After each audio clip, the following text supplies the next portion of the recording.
Boom, and we are live. Hello, everybody. Welcome to F.A.W.B, or Forever a White Belt. I'm your host, Naughty Nate. I hope everybody had a wonderful holiday this past week. I know I did, man. I kind of just hung out.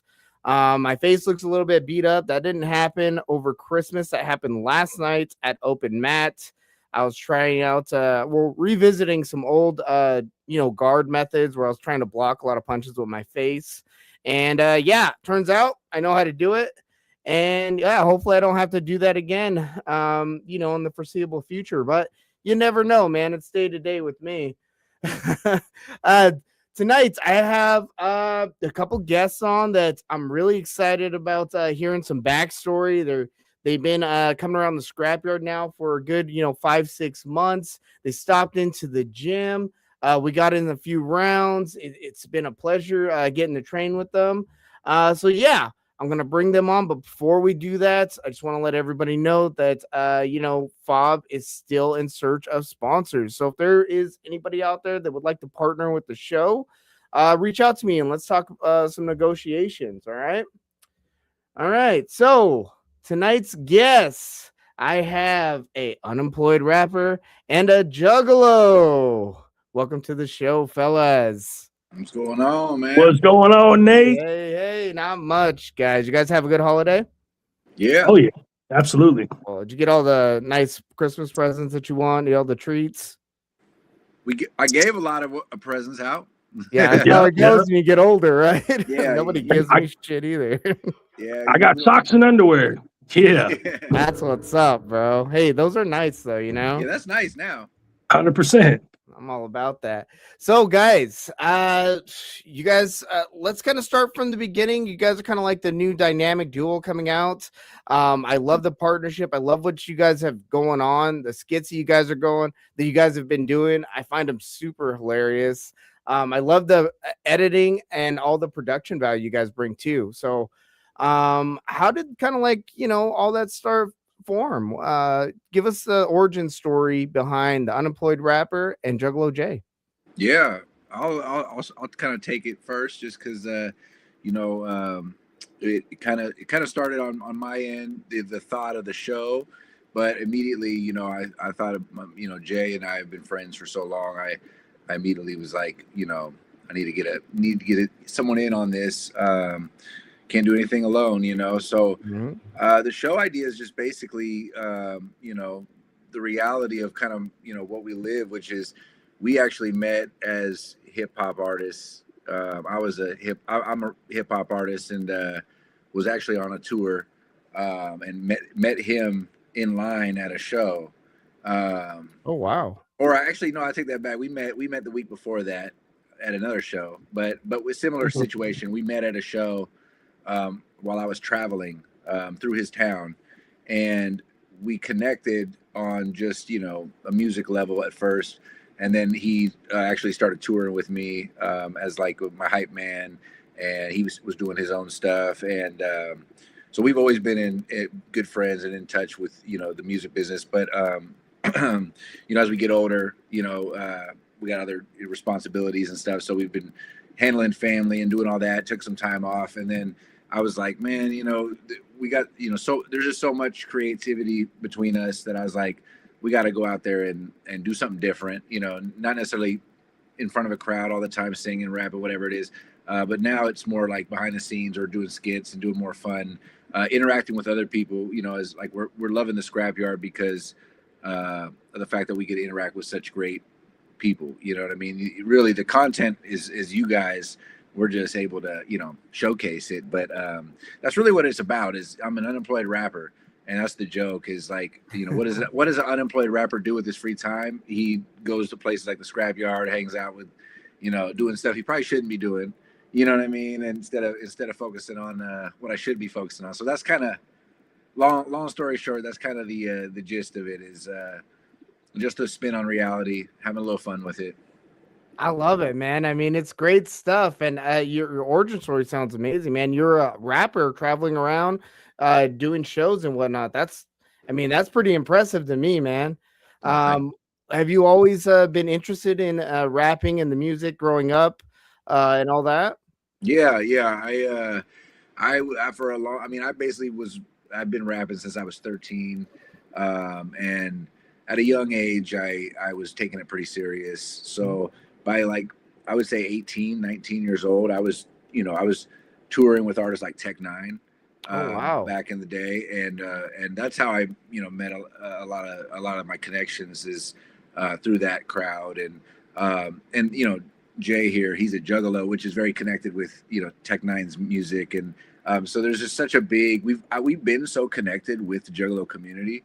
I was invited to the gathering of juggalos and brought Jay as a guest because I was like, it was his dream, to be there, and it was a great experience, and so we've always had ties with that community, and then just growing up, and I've always I've been in martial arts, as a student, as a youth, and then obviously a couple street fights as a youngster. So it's kind of like I've been always tied to the fight community, so it's kind of this is just a way for us to just without kind of like being labeled one thing. We're able to like come out and train with you and maybe do some music reviews because that's our also our thing, and then also maybe just have some fun. Getting creative. It's all about being creative, and I think that's the roots of it. Yeah, definitely, man. I mean, that's the beauty of being a content creator is that you can tap into a lot of different areas and do some exploring, man.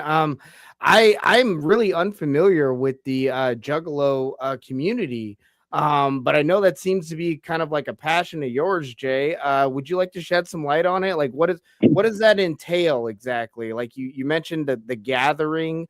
Is that like a big concert or what do they call a festival of some kind? Yeah, well, the Gathering of the Juggalos is a yearly thing that Insane Clown Posse has been doing since like '99. And basically, it's just one big event or festival, if you will, that's totally unsponsored. They have no sponsors. The only sponsor they have is their own pocket. And the reason why they sponsor themselves is because it just gets rid of all the, the politics, if you will. It gets rid of all the everything of, they just want to keep it low key as much as they can. They don't have any like cops there or nothing. You can basically just do whatever you want. It's on private property, private ground. So it's just a week-long party, basically. Kind of like a Burning Man type thing. Yeah, similar. Okay. Similar, except there's like the thing about the gathering is there's like if you go to like a regular festival, there's a chance you're going to get in a fight. You know what I mean? There's a chance you're going to deal with idiots, stuff like that. When you go to the gathering, like there's literally no fights. It's like it's all love. Like when we first went, because he got invited for the music side of things, and he was like, Jay, man, you're my guy. Like you have to go, like because like this is not only your dream, but like we're doing it. And I was like, cool. So we went and we experienced firsthand that like we're just walking around handing out stuff, CDs and whatnot. And they see that we're like sweating. They're like, yo, what do you want? Ninja, like we got you water, we got you soda, like whatever you need. Like they don't know us from anybody, but it doesn't matter. Like your family, when you step in there, you can be the goofiest guy who knows nothing about the music and you'll be accepted. As long as you're not there trashing them, like saying they're not people or whatever, they're garbage, then you're totally fine. But some people think, oh, if I go, I'm going to get like hurt or beat up. It's like, it's total opposite. You might see some things you don't want to see. Yeah, that's going to happen for sure. But for the most part, it's fun. It's great. And I recommend anybody to go just for the experience and check it out. Yeah, no, it sounds like a wonderful community. And I'm all about communities that, want to express that positivity, man. And it seems like that's what that is. But it also seems like it's a community that gets like a lot of misconceptions. And it could be because of, the face paint or I noticed that they have a hatchet.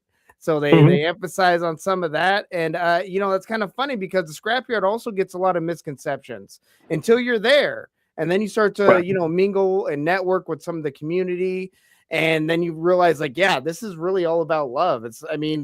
There is violence present, but that violence isn't about, beating you down. It's actually about helping you progress and building you up as well. So do you feel like there's some similarities in the two kind of communities? Like there's a bit of a crossover? Oh, I mean, 100%. I mean, like, just like you were saying, like everybody has a misconception. I even had a misconception going to the Scrapyard at first. I'm like, when you see it like on YouTube, you're like, man, There's no way these guys just fought like that, and then they're going to leave and shake hands and like, you know, smoke or whatever they're going to do and like chill afterwards. There's no shot. But when you get there and you see a dude just get mangled or beat, or even if it's super close, and afterwards the cameras are off, they're off in the medical tent, they're shaking hands, they're hugging, they're taking pictures. It's like it's a brotherhood at that point, or a sisterhood. I've yet to see two female fighters fight. I'm excited to see that hopefully one of these times. But no, if you can go to the scrapyard, if you want to go out there and just prove to yourself or prove to whatever, just have some fun, go out there. I recommend it because you're gonna have a good time. And it's just like the gathering. It's like, yeah, it's a blast. It's a multi conglomerate festival. It's comedy, it's wrestling, it's just not music. It's people you know, they get acts from all over, like the 90s to the new age to whatever, to wrestling, to old school wrestlers, to new school wrestlers, to comics, to fire shows, to anything you think of that's entertainment. It's probably at the gathering, and you're going to see it. Jay, you should tell them about their connection with the fight industry and their combat sports. You know what I mean? Like they are wrestlers.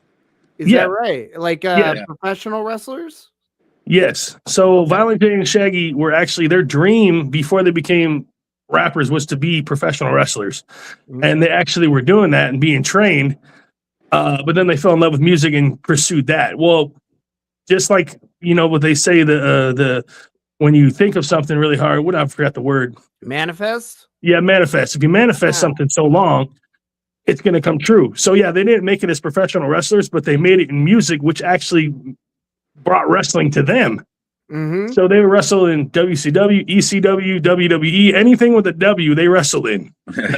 Yeah, I mean, they're not like decorated, you know, wrestlers, but they wrestled nonetheless. And they have their own promotion, Juggalo Championship Wrestling, JCW. Wow, that's on every Wednesday. Violent J runs it, and it's just it's crazy. And this guy right here wants to get there one day. Oh, I want to wrestle. Put me in the ring. Let's go on there, bro. Let's do it. Let's make that happen for sure. I want to, man. I've always been a fan of just any wrestling.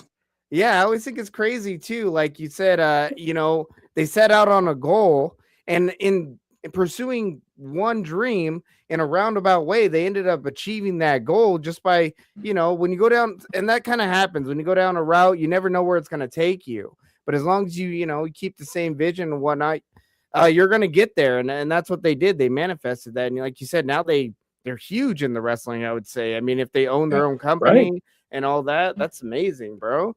Maybe we can get some of them out to the scrapyard too. Yeah. I mean, it'd be sick to even just invite, you know, like you said, anybody who's just even on the promotion. And I mean, at this point, not putting Shaggy and Violent J into the WWE Hall of Fame as like a celebrity wing is kind of almost disrespectful at this point. Like they have Drew Carey in the celebrity wing, and he literally did one thing. Violent J and Shaggy wrestled, and they made a song, and they did everything, bro.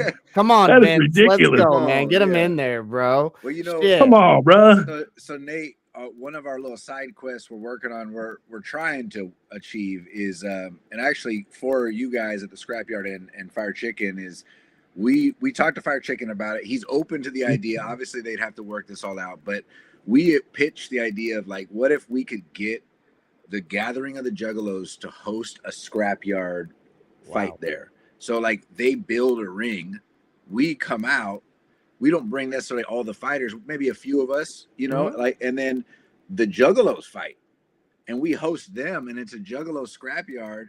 It would be a collaboration for Fire Chicken and them, and we would just, you know, put the two together and be like happy to do it.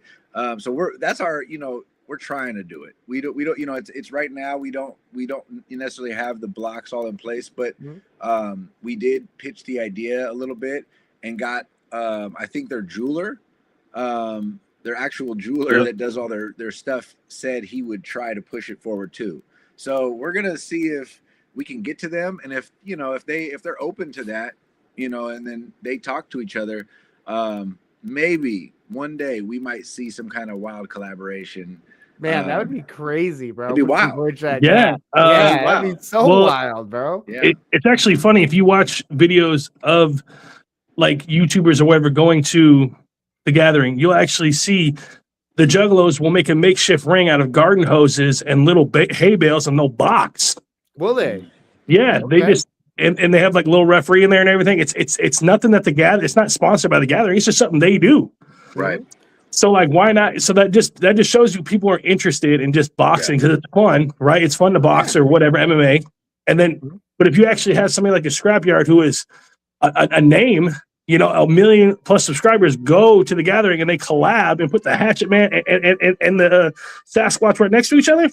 Yeah, dude, that's going to be huge. That'll break the legendary. internet right there. Yeah, definitely. It'll be a whole new event created. I think that's a wonderful idea, and if we can make that happen, let's do it, man. Yeah, so that's why I had to throw it out there because this might be another way to boost it, you know. And yeah, well, you heard it here first, guys. So definitely, if it happens, sure. You heard it here first, and we're definitely gonna do what we can to make that happen because we're all about networking and meeting like-minded individuals. And if there's individuals there that, you know, find a passion for martial arts and they get that bond out of sportsmanship, you know, because when you go in there and you do a match, a lot of times there isn't hate. You know, we're just trying to better each other. We're testing ourselves against another individual, but I don't necessarily hate that individual. And maybe that's some of the I don't know, uniqueness about the Scrapyard.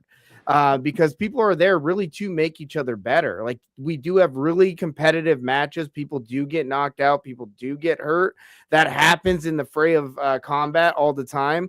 But there's no malice there. There's no one there trying to, you know, like actually injure somebody, you know.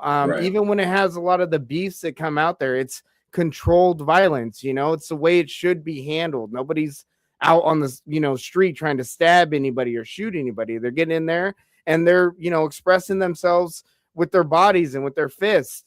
And I'm glad that, you know, the Juggalo community kind of senses that too. Like you said, they can do that and there's no malice. They shake hands afterwards. It's a good time. 100%. It's a bonding thing. I always felt the same way, man. I mean, I felt that a lot too, like training with both of you. That I'm not a very articulate type of individual. I don't really speak that well, but I can I express myself a lot through martial arts. Like, I know who you are when we train with each other. You know, I know if you're going to try to fire one in and your intention is to hurt me, or, you know, you do a cheap shot, or I can see when you're struggling and you fight through that adversity. And I can, you know, I look at that as like, oh yeah, this is a solid individual who had the opportunity to give up, but he fights through that and keeps on going. And that's what I saw with both of you when we trained with each other, man. I mean, coming into a gym, it could be intimidating, especially if you've been away from it for a while. And, you know, we met each other at the Scrapyard. We never really trained before, and you were coming through our gym, and I had multiple people there, and you guys fit right in. And, you know, I thought you guys really represented your guys self well. And I had a wonderful time training with you guys. So I really appreciated you guys coming through, man. That was awesome. Yeah, absolute blast. And if I'm going to be like 100% honest, like, okay, so when we first came to the Scrapyard, you know, we don't know anybody. We're just meeting people. This is, I think, the first time we went to the Scrapyard. And we kept hearing about Columbia River Jiu-Jitsu, right? So we're just like, oh, this is cool. This must be like some outfit out here. And we thought that maybe you were like the coach or the runner or something. And we didn't know that the difference between cornering somebody and actually coaching them, like at the gym. So everybody that we see going up, they're getting whooped. We're thinking, man, they're coming at Columbia River. Like this coach must not be that great, you know? Not that good, yeah.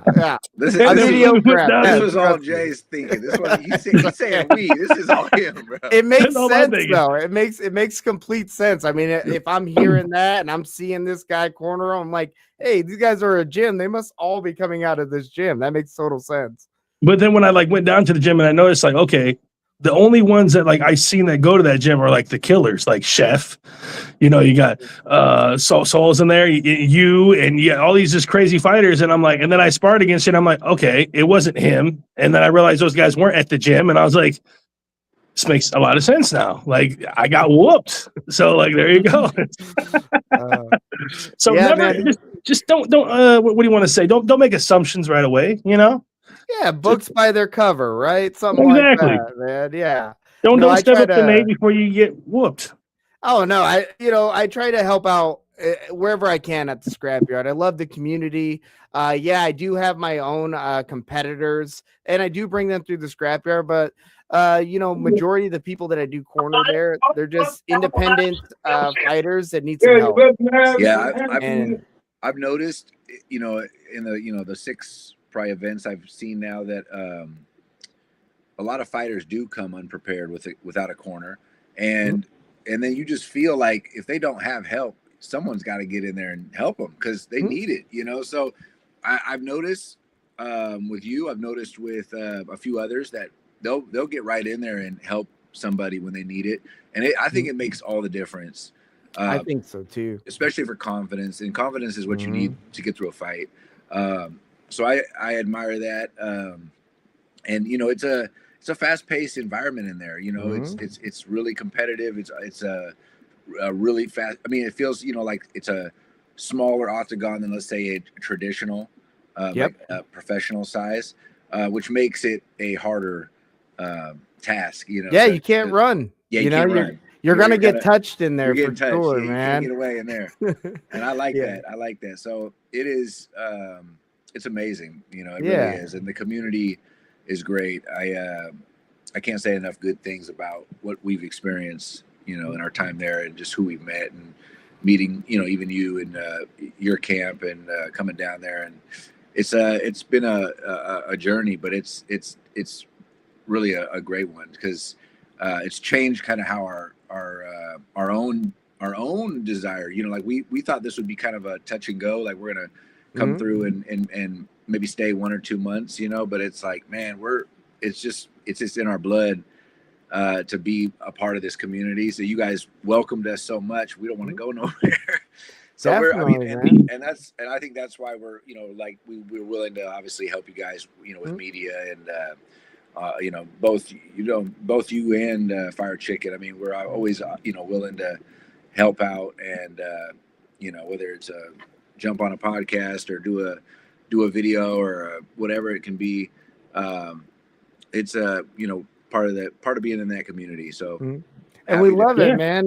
Definitely, we love it. You guys fit right in, and you guys are doing it what I feel is the correct way to do it, man. I mean, you're giving back, which is it's amazing because so many people come to the Scrapyard. I mean, it's so common for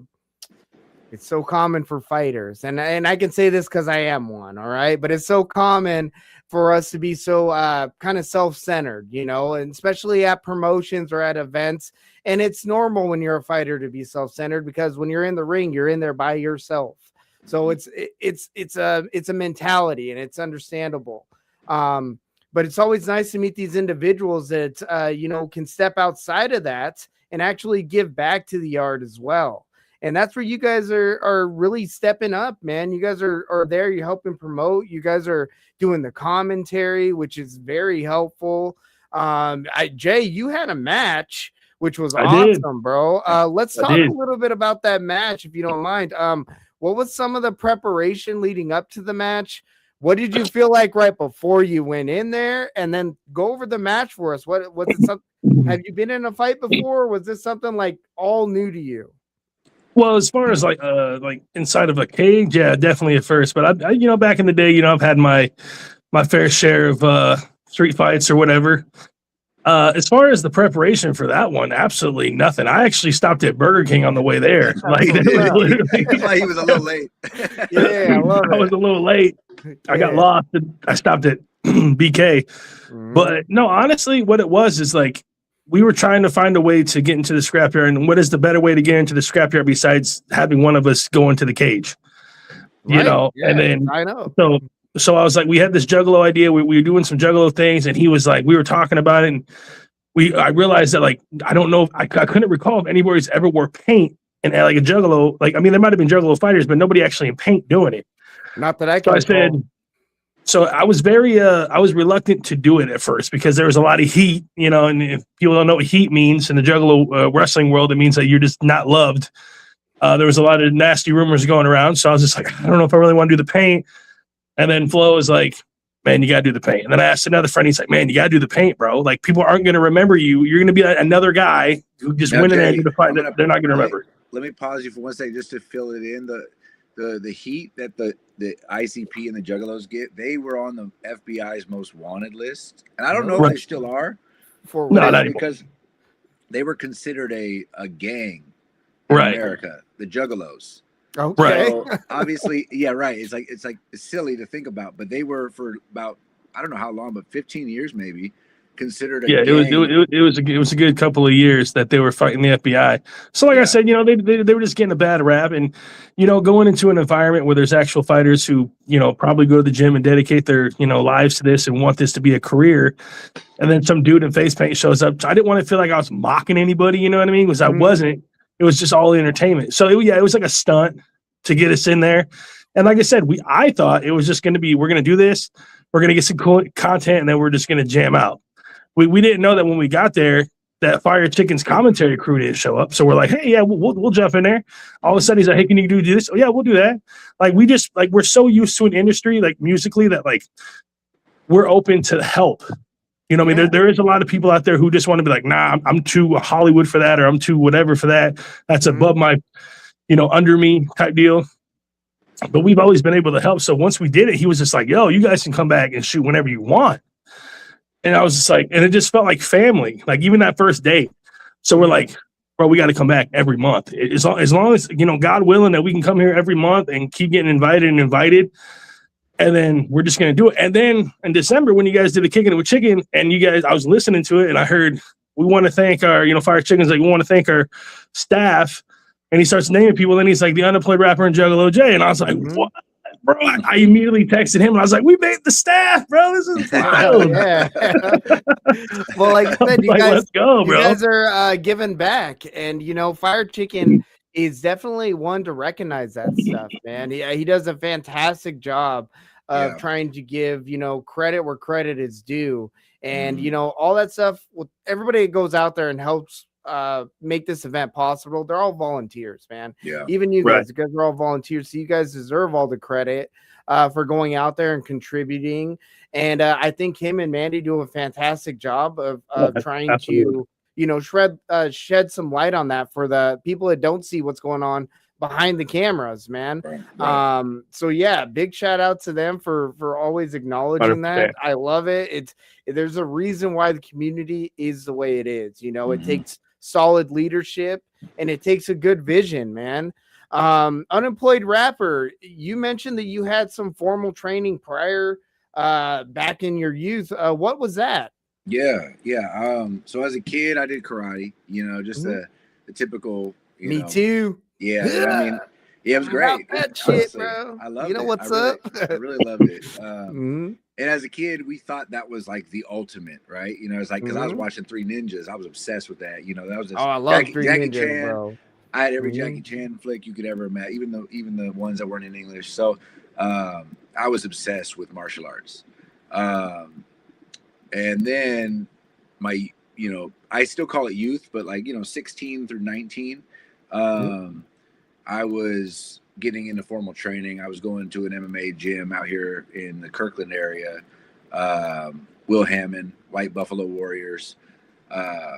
And that's when I got into some serious stuff. I was also doing kickboxing at the time, you know, at the same time. So I was training 5 days a week, really taking it serious. For a couple of years I did that, and I was working like security, even though I was a little guy working security, just because like your camps when they were fighting, they a lot of times have to provide security, especially back then. So it was like, hey, security, you get free passes. Of course I'm gonna go. Yeah, I basically just get to sit ringside and watch a fight, you know, and my boy's gonna fight. So I love doing that. But when I really stopped is I had a couple kids early, and I was doing music. And it kind of just, I had to make a choice, you know, and I felt at the time the music was going a little better. It's what, you know, I was doing shows regular and things like that. And my buddies that were fighting at the time, amateur, were, you know, getting really nothing financially. Right. You know, they weren't making anything. And so I'm watching like guys that are tougher than me going out there, getting their butt kicked to get $500 in a winning if they win, right? And they do win. I was gonna say if they're lucky. Yeah, so they worked a couple months, they got thumped up, they got $500, but they probably put in more in the whole, you know, scheme of things. So you really got to love it when you're climbing the ladder, just like in music, same thing. Like when you're struggling, no one's showing up at your shows. So it's same thing. You got to climb that ladder, and you got to be willing to do that. So at that point, I said, which one am I willing to, kind of go with? And fighting, takes a bigger toll on you physically. So I was like, I'm gonna stick with the rapping. That's a little easier. You know what I'm saying?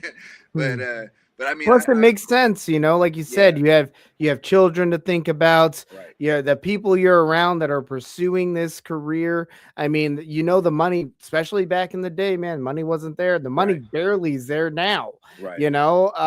Unless you got a big ass following, which we're finding that to be the case nowadays. So I mean, I think it's smart. And if you kind of, sit back and look at it now, you did kind of what the same thing that the ICP did, where they sought out to be wrestlers, and then music took them this way, but yet they circled back around. I mean, look at you now. You're back here, right in the thick of the fight community with the Scrapyard, bro. So it's tempting, right? So I just like my experience coming to your gym, taught me immediately that my cardio was horrible. I mean, it was funny because I always knew that, but it allows you to really see what I gotta if I want to improve, I have to improve. You can't just you can't think it. It's not a will thing. When you're talking about the fight game, like you can want it a lot, but if someone's just a better physical specimen, it's an advantage. So plays a factor for sure. Yeah, so I'm like, okay, it actually inspired me to. I think my New Year's resolution is going to be to get better cardio, eat better. You know what I mean? I think that's key. My diet's got to get rid of a lot of that sugar, and I mean, as I'm drinking a Mountain Dew here.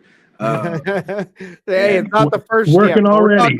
We're talking next year, bro. Next year. Yeah, I'm already thinking. So I'm like, but my goal, is to get into shape again, and then I would like to fight. I would like to come. I would be boxing. Even though I originally wanted to be an MMA fighter, I think with my age, I'm not trying to get in the MMA side now.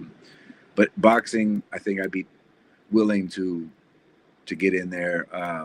And again, potential match here, Unemployed. We're talking potential Scrapyard match. Right. I love it, bro. Yeah, I love it. Hell yeah. Go, baby. That's what's up. I think with a little more training and some, I think spring, summer, when the sunshine comes around, maybe I'm feeling it, and so that's a lot of like coming out to the Scrapyard. That's the inspiration it gives me, motivation. I love it, man. And that's such a great. Positive thing, bro. I mean, look at it now. You're already talking about, hey, I'm going to start working out. I'm going to start changing my diet. All those things are positive things that are going to only improve your life. You're going to get more energy, more clarity. You're developing purpose, and you're setting goals.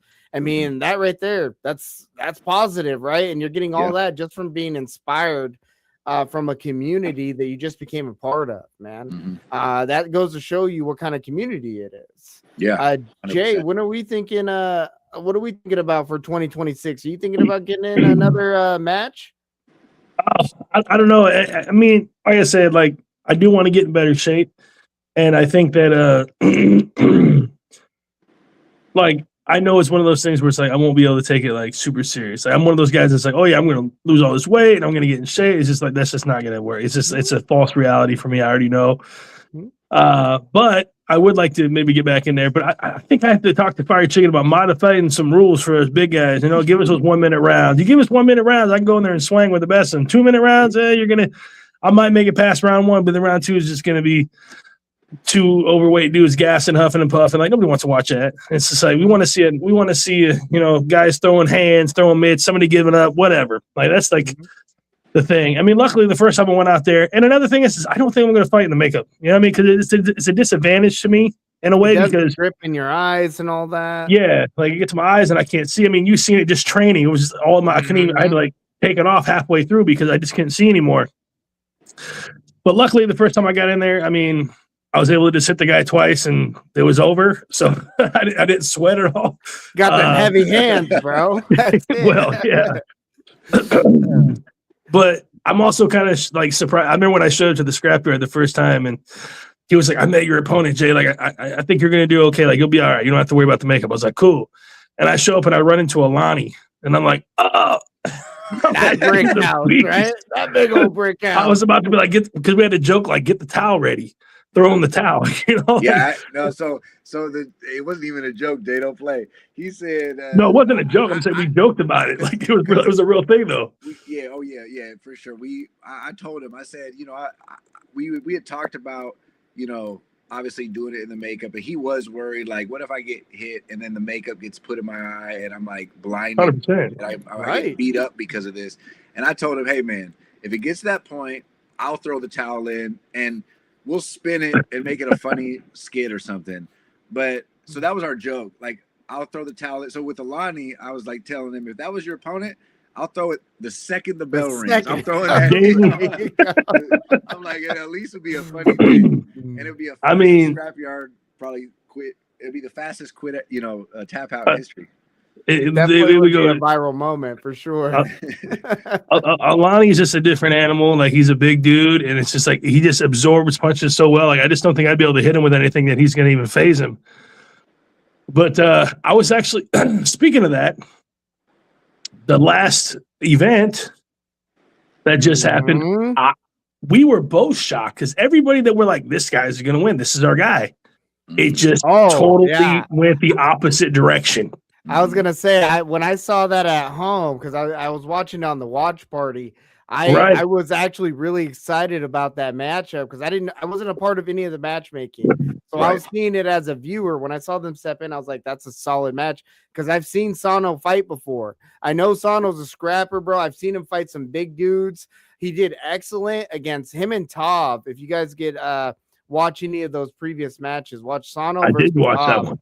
That was a banger of a freaking match too. Sano took kind of he took a lot of damage that fight, but he showed a lot of heart too. So when he stepped in there with Alani, I was like, man, this is going to be interesting because I know both of them could take a lot of damage. I figured it was going to probably come down to a cardio thing.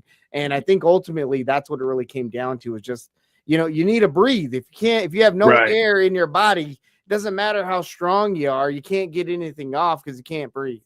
And, that's, like I told you guys when we were training, fighting starts when you're tired, when you can't breathe and your hands start from here, go to here. It's like, now I have to really fight because you're not just fighting against your opponent, you're fighting against yourself, and it's that deep water that you got to train for if you want to, if you're trying to take this thing to the next level, but for getting in there and, setting some goals and getting a match going, they could be something like, hey, I just want to get my cardio up to, do another match. And I think I know we talked about the ultra heavyweight division, which is something I think maybe we should pitch to Fire Chicken, set a weight limit, guys over, I'm going to throw out a number, 350.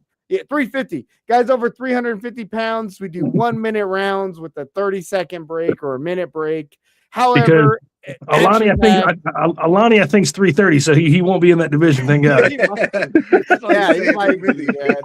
Shoot.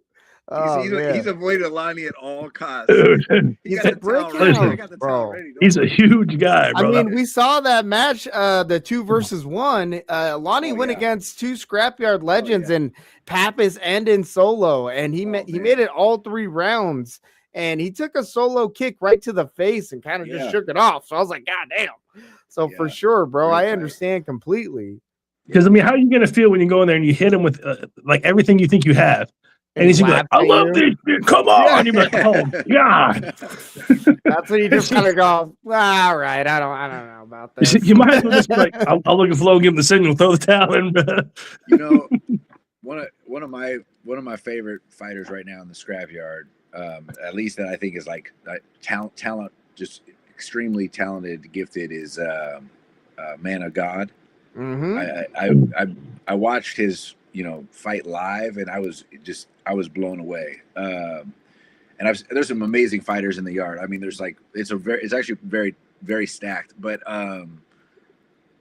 he, as a boxer, very skilled and technical. I'm looking forward to a title match with not me, but watching the title match. You know what I'm saying? So I think he's calling you out, man of God. Yeah. No, There you go. not me. No. No, I'll be. You better have that towel ready. So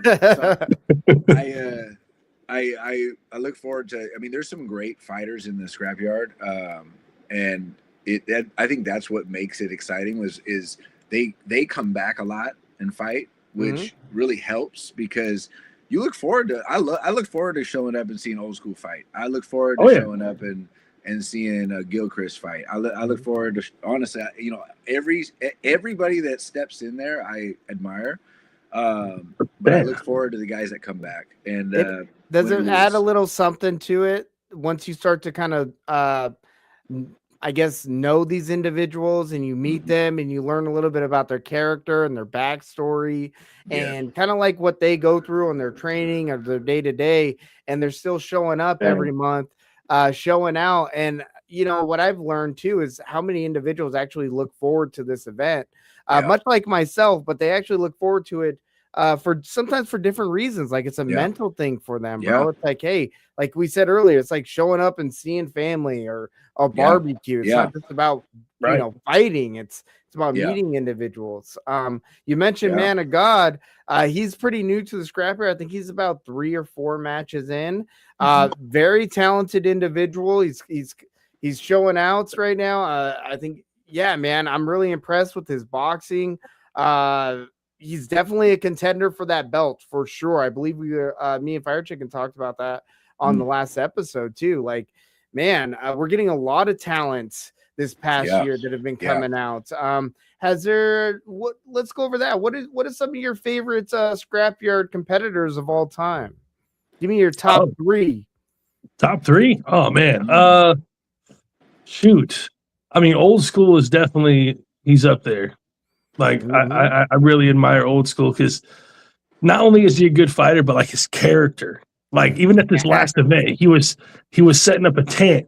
It's raining. He's like, come here, you know, come into my tent. Like, and 2 other people were sitting in his chairs. He's like, oh, these are my chairs. He took the chairs from them, brought them over and said, sit, please.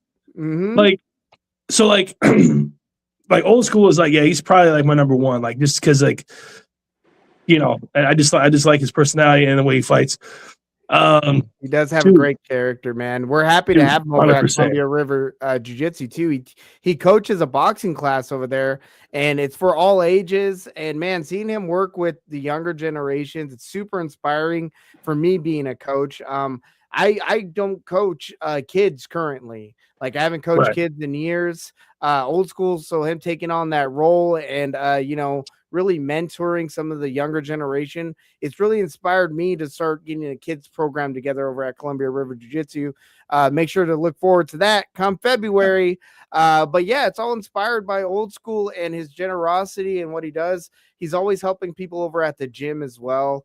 Not just about holding mitts, but in their personal life, man. If you need help, you know, moving some furniture or whatever, old school, he's right there. He's like, hey man, I'm here, I'll help you. So it's not just a character he plays, it's definitely who he is as an individual. Right. 100%. And then of course, you know, I got to go like Gilchrist. He's a good fighter. He's also a good young minded person that like it's crazy that like Gilchrist was like our age when me and him met, you know, me and Flo, him and like Jay Bando, like they have this like brotherly type thing going on, which is great. They look at us like, well, what do you think, Unc? And I'm like, oh, man, I'm an Unc now. I'm that age. You know? Like, it's crazy to think. So like for us to be able to give like just the knowledge that we've accumulated of the game, not just fighting, but just the game itself. And then of course, you know, the gardener, I love the gardener because, you know, every time, like, I mean, yeah, he's just like, you know, he's not professionally trained. So, but you know, that first minute or 2 minutes of that fight is going to be fireworks. You know what I mean? After that, coming just like anything else, you know, you're going to get tired. And then, of course, I like watching Alani because, I mean, why wouldn't you not want to watch him? I mean, and I'm a fan. I'm a fan of Sano now. I'm like, yo, Sano is crazy. Like, I ain't stepping in the ring with that guy. I seen his like no shot. Your top 3 is 5 now. Yeah, I love it, man. It's hard to pick 3. I know. I love everybody out there, but I love them individually for specific reasons. I even love Ian. Ian's a great fighter. I just wish that he would Come back be less Ian. timid, and he needs to come back and just Yeah. Well, it's like Yeah. you're saying, sometimes it's not always about the skill sets, Right. sometimes it's about the individual and the characteristics that they show. And Ian, he's a young kid, but he shows a lot of heart, man. Mhm. And he has, at least I think we're at that age where we can recognize potential, Right. At least that's what I feel. So when I see that potential in a young fighter or a young individual trying to be better, I get excited about it. I'm like, bro, you actually can do this. You can. Yeah. You just gotta, zero in and focus, and you got to go down this pathway, much like a lot of my mentors tried to do for me when I was that age and try to steer me in the right direction. I'm now privileged enough to try to do the same for these younger generations, man. It's a crazy midlife thing that we're in, fellas. I don't even, I go through it too. Tough. I feel that. Who do you got unemployed? Who are some of your favorite Scrapyard competitors? Oh man. Well, old school is in my top 3. Yeah, that's same reasons. I love his character. I love that he's a great fighter. I also like that he started late. That's kind of a cool story that he kind of got into boxing late in life. He's been boxing forever, bro. He just started competing here at the Scrapyard later. Well, I think he told us he started in his 30s. Oh, really? Yeah, that's what he told us. Yeah, like boxing. Oh yeah, at least boxing. Fair enough. And so I was just impressed with that. I was like, I think he's, what is he, in his 50s, maybe 40s? Yeah, he's in his 50s. So he's put in the work for sure. But I was just like, because I'm in my 30s, so I'm like, man, it's like anything, like starting something at our age, you have to commit, or we know what it takes. So it's like to see like him be able to, if I'm sure he did other things, but if he started, let's say, taking it more serious at that age, and look at him, now he's a coach and he's a mentor and an inspiration, whether he knows it or not, to the guys like us. I like that. So that's why he's in my top 3 for sure. As far as other fighters, I would say, I like watching Pappas fight. I really do. I'm going to be honest. Before I came to the Scrapyard, I wasn't a fan. I kind of thought it was a gimmick. I thought it was just a straight gimmick. Mm-hmm. You meet the guy, it's not a gimmick. You know what I mean? Did he run up on you and stop real quick? Oh yeah. Has he done that? Yeah, all the time. Yeah. And honestly, I like it. I'm like, okay. I love authentic people. I don't mind if your level of being authentic is maybe not my cup of tea, but I can appreciate that you're a real person. You know what I mean? Like, so even if I'm not on the same page. So I like that about Pappas. He's the real deal. So I like watching him fight. And then another one, I would say, man, because it's so hard to pick because I like watching everybody fight, and I really, Jay mentioned Gilchrist. He's a good one. I actually really enjoy watching Gilchrist fight because he has so much potential, like you said, Nate. Yeah. You can see, like, give him 5 years, 10 years, man, he's going to be an amazing boxer. So yeah, maybe I'll throw Gilchrist in. Just give the kid his flowers, man. Yeah. Give him his flowers, bro. Come on, bro. I know he was in his top 4 for in the Scrapyard for Fighter of the Year, and I know it probably didn't feel the best when you're a young fighter to not win it, but you also got to remember, if Gilchrist is listening, that the being on that top 4, being recognized as that is already a privilege. That he earned. That means you can get it next year. You can get it the year after. I mean, if you work at this, it's not gonna be hard if you are on the same path you're on. You just have to be dedicated. So I kind of, when I saw that, I'm like, I understand. Lights out, from the fight of the, being the guy for Fight of the Year. Well deserved, because he's been putting in the work. So you gotta respect that too. So honestly, that would have been the toughest to pick out of those 4. I'm glad I didn't have to, but any one of them could have won that. So yeah, Gilchrist would be in my top 3. But if I could just say everybody, I would, because 100%. I would love to watch you fight. I love to watch Fire Chicken fight. Anyone that I've seen and met in that yard that I understand that loves this game, I love watching them do what they love. That's basically what it is. You're doing what you love. So to see somebody do what they really admire and love, it's not a facade.